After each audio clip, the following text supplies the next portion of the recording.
la garde Della Riva. Donc Della Riva, c'est un crochet qu'on fait avec le pied derrière la jambe du partenaire pour réduire sa mobilité. Je peux l'utiliser dans plein de situations, notamment lorsqu'il est dans ma garde fermée. Ici, il a réussi à ouvrir ma garde et reste les genoux au sol. Et il lève un genou pour m'empêcher de refermer. D'accord ? Arrivé là, je vais prendre un peu d'espace, glisser mon crochet derrière sa jambe, d'accord ?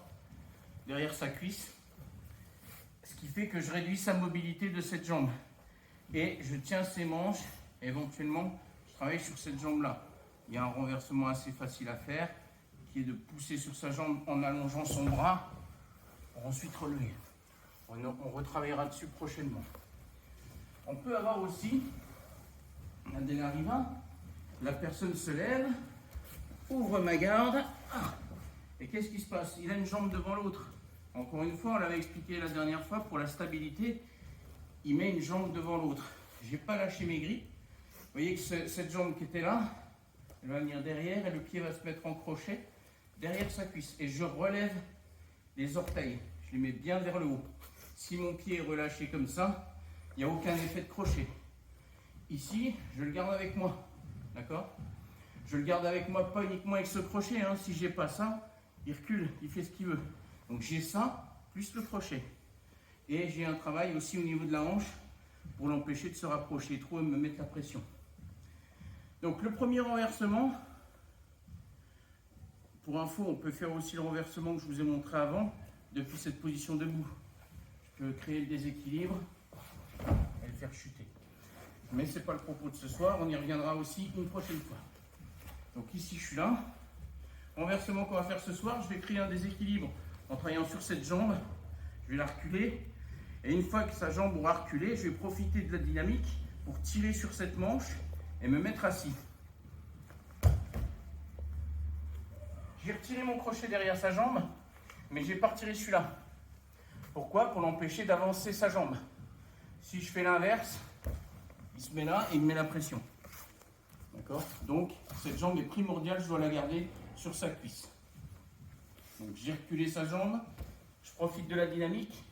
Et là, je viens à deux mains sur sa manche. Une fois que c'est fait, je vais pouvoir lâcher cette main-là pour avoir un grip en croisé. D'accord? Et tout de suite, cette main vient ici. Parce que si je ne tiens pas là, il peut se redresser et casser le grip. Ici, si je tiens là et là, il ne peut pas se redresser. D'accord? Maintenant, je vais emmener mon épaule vers le sol. D'accord? Et je vais tirer son col. Le but, c'est de le faire chuter. Mais je vais arrondir son mouvement. Je suis sympa avec lui, je ne vais pas lui planter la tête dans le tapis.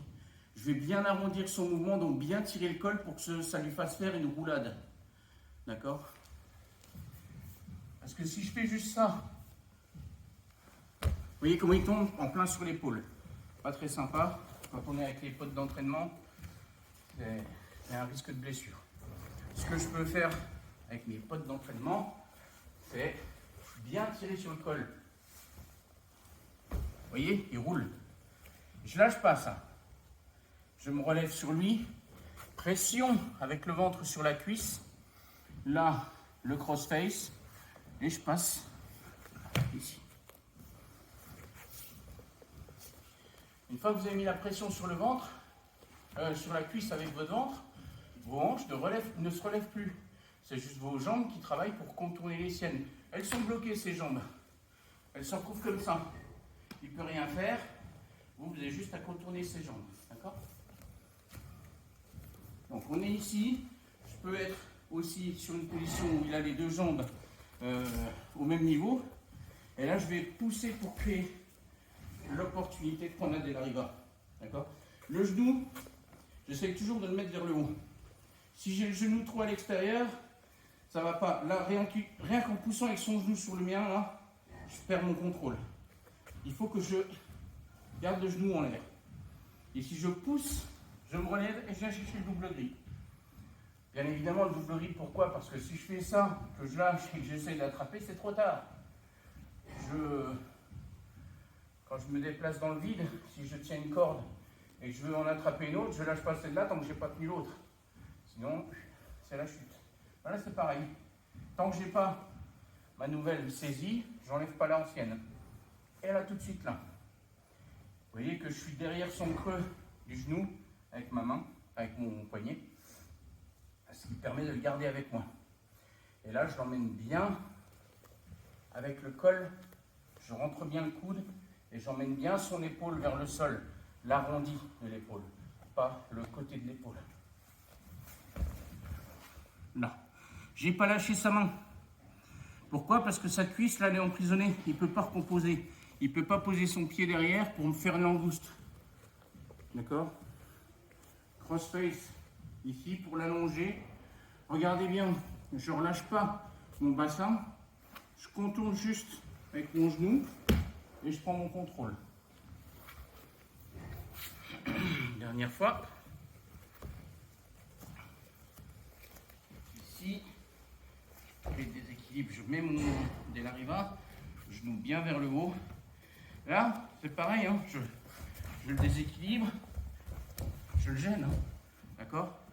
Jusqu'au moment où je pousse, je viens là. Ici, je tiens le col, j'emmène bien l'épaule, je vais sur le côté là. Je ne cherche pas à aller en arrière, hein. Je vais sur le côté.